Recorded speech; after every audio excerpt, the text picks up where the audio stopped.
그동안 자치경찰제 도입을 주장해왔던 더불어민주당 박범계 의원 연결해서 설명을 좀 듣겠습니다. 박 의원 안녕하세요. 네, 안녕하세요. 네, 오늘 발표된 그 모형 안도 네. 있고 설명이 아주 복잡하게 나오는데 네네. 우선 내용이 좀 어려워요.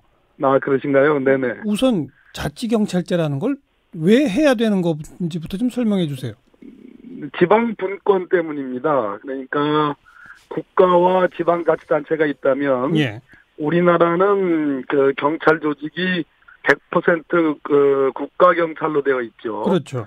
근데 지방자치단체는 국가 사무도 일부 하지만 지방자치단체 고유 사무를 하지 않습니까? 예, 그래서 경찰 사무 중에 지방 친화적, 즉 주민 밀착형 그러한 경찰 업무는 지방자치단체가 하도록 하는 것이 자치경찰제의 본질이라고 보겠습니다. 지방 친화적 주민 밀착형 경찰 업무라는 게 뭘까요? 구체적으로?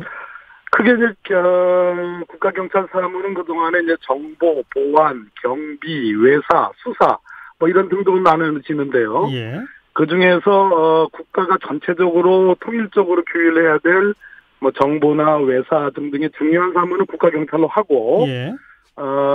주민 밀착형, 예를 들어서 교통, 또 여성 청소년, 예. 또 지역 경비, 또 생활 안전, 또 수사 중에서도 이와 관련된 여성 범죄라든지 아동 청소년 범죄 또는 학교 폭력 범죄, 예. 또는 교통사범 일부 이런 등등을 지방에 만들어진 지방자치단체 산하에 만들어질 자치 경찰 본부 예. 하나로 업무를 이관하는 거죠. 예. 그리고 지금 제가 그 검토 모형 안을 보니까 기존에는 네네. 이제 대통령 밑에 행정자치부 장관이 있고 행정자치부의 외청으로 경찰청이 있고 경찰청장이 전체 경찰을 관할하는 이거잖아요. 그렇습니다. 근데 이제 이게 중앙정부에는 국가경찰위원회, 시도지사 밑에는 시도경찰위원회라는 걸 구성하도록 되어 있더라고요. 그렇습니다. 위원회는 왜 필요한 겁니까? 경찰 조직에? 경찰 사무의 상당 부분을 이제 지방으로 넘기고 지방의 시도지사, 광역자치단체장이 아까 지방 자치경찰 본부장을 임명을 하게 되면 예. 자칫하면은 일종의 정치적 중립성이나 또는 광역단체장의 비리 문제를 제대로 수사하기 어려운 부분도 있지 않겠어요? 아하. 네, 그러니까 정치적으로 중립적인 그 위원회인 그러한 지방자치 시도경찰위원회를 예. 둬가지고 그 시도경찰위원회가 직접 자치경찰본부를 지휘하도록 네. 하는 그런 기구가 되겠습니다. 그러면 시도경찰위원회는 여야가 각기 추천하고 이렇게 해서 정치적 중립을 보장하는 장치를 만듭니까? 예, 아마 그 구체적인 안은 아직은 거기까지는 되어 있지 않은데요. 정치적 중립성을 강조했기 때문에 알겠습니다. 예, 별도로 고안이 될 것 같습니다. 근데 그러면 퍼뜩 금방 떠오르는 게 네네. 어떤 범죄자가 이제 여성 청소년 범죄를 저지르는데 강원도에서 한 건 하고 경기도에서 한 건 하고 이런 식으로 돌아다니면서 하면 어떻게 합니까 이거? 그런 경우에는 지금 이제 여기 오늘 발표된 내용 중에도 국가경찰과 자치경찰이 서로 경쟁하되 협력을 한다 이런 표현도 있고요. 예. 또 112 상황처가 같은 것은 공동으로 관리를 한다 이런 표현이 있기 때문에 예. 그렇게 경계를 넘어서서 이루어지는 범죄는 국가경찰과 자치경찰이 함께 예. 협업을 하지 않을까 이렇게 예측을 해봅니다. 네. 일반 주민들, 국민들이 이 피부로 느끼기에는 어떤 변화가 벌어질 수 있는 겁니까? 자치경찰을 하게 되고 자치단체장이 임명을 하게 되고 그중에서 아주 예를 들어서 지방에서 벌어지는 생활 밀착형 범죄나 또는 경찰 업무를 자치경찰이 하게 되면 아무래도 주민들에 대해서 훨씬 더 친화적이고 말 그대로 민중의 지팡이라는 예. 그러한 경찰상이 제대로 온전히 구현될 가능성이 좀 있다고 봅니다. 왜요? 아무래도 자치단체장 경찰이 주민들한테 이렇게 친절하게 다가오지 않아서 나쁜 점수를 받으면 어떻게 되는 거예요? 시도지사가 다음번에 당선되는데 나쁜 영향을 미친다 이건가요? 직접적으로 영향을 미칠 수도 있고요. 또 아까 말씀드린 자치경찰위원회의 구성 방법에 따라서는 아주 직접적으로 주민 통제가 가능하기 때문에 네. 자치경찰위원회가 자치경찰 본부를 지휘하니까요. 예. 그렇게 되면 직접적으로 그러한 주민의 이해관계, 주민의 관심, 주민의 비판 이런 것들이 예. 곧바로 수용될 가능성이 높다고 보입니다. 반대로 지역 유착형이 돼서 지역 유지들이 저지른 범죄는 수사 안 하고 이러는 거 아닐까요?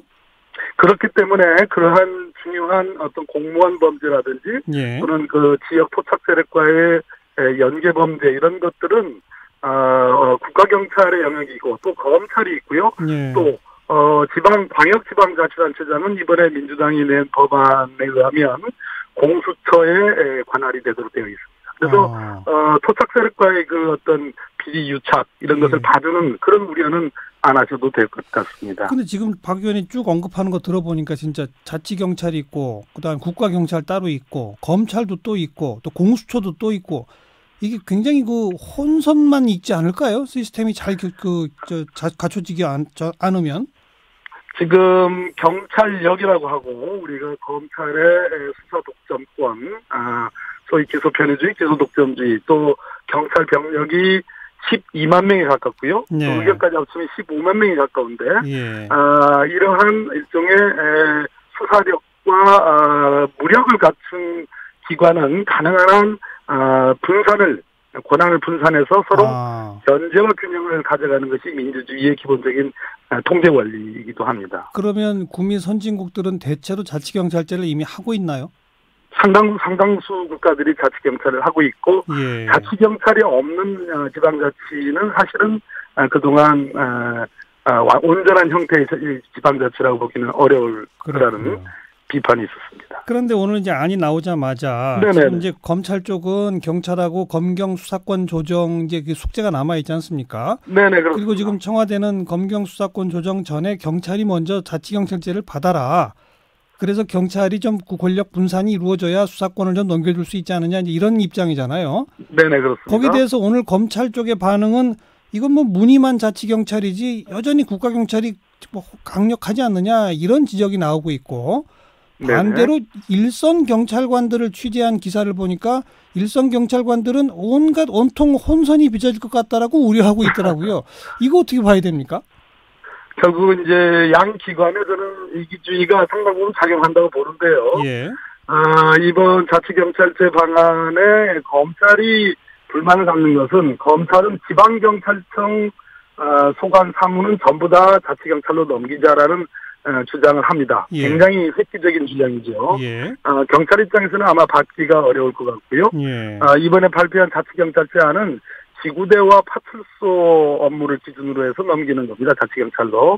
그런데 제가 조금 미흡하다고 하는 부분은 지방경찰청까지는 너무 과도하지만 경찰서 소관 업무 정도는 자치경찰로 넘기는 것이 저는 정말 무늬만 자치경찰제라는 그 비판을 어느 정도 상쇄할 수 있는 방안이라고 생각하는데 그 부분이 좀 미흡하다고 느껴지고요. 경찰 입장에서는 뭐 혼선이다 또 너무 지나친 분산이다 이런 불만이 있는데 제가 누누이 말씀드리지만 자치경찰제, 검경수사권 조정, 공수처의 도입, 심지어 법원의 소위 법원행정처의 폐지 이런 것들은 형사 사법 시스템의 일종의 개혁의 일환이기 때문에 저는 그것이 서로 상호 연계돼 있어서 함께 가야 된다. 영향을 미칠 수밖에 없다 이렇게 보는 겁니다. 알겠습니다. 오늘 설명을 들어도 우리 청취자분들 아직 머릿속에 그림이 잘 안 그려질 것 같으니까요.